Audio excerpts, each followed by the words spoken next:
My audience is videotaping me. Hi.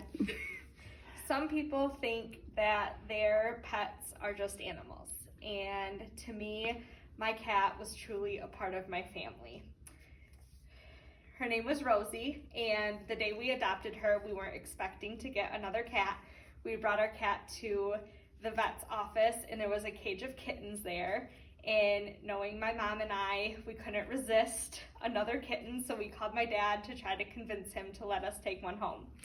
After he agreed, after a little bit, Rosie was the first cat to walk out of the cage, so we assumed that she would be the most loving, the most friendly, and that's the one we chose.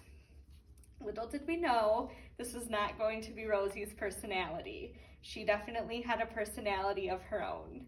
She, even though she was grumpy, made us laugh on the toughest of days, and her grumpiness was absolutely ridiculous. She would growl at her tail, she would growl when someone walked near her, and she hated any sort of love or affection. We still insisted on loving her and giving her affection even though she didn't appreciate it. But it was sometimes fun to get her riled up too. She had an intense and unique meow like no other cat I'd ever heard, and she was never afraid to use it. One of my favorite nicknames my dad gave her was Junior. I have no idea where the nickname came from, but it stuck, and that's what we called her.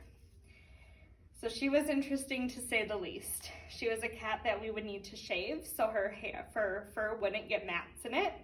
She would scoop water with her paw to drink it, and she would pant like a dog.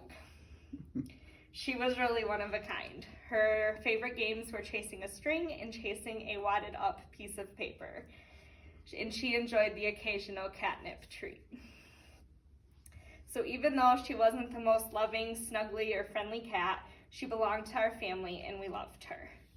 Saying goodbye to her was a very hard day, but we always look back and laugh at her ridiculous attitude, her grumpiness, and her intense meow. She was Rosie, and no other cat could be just like her.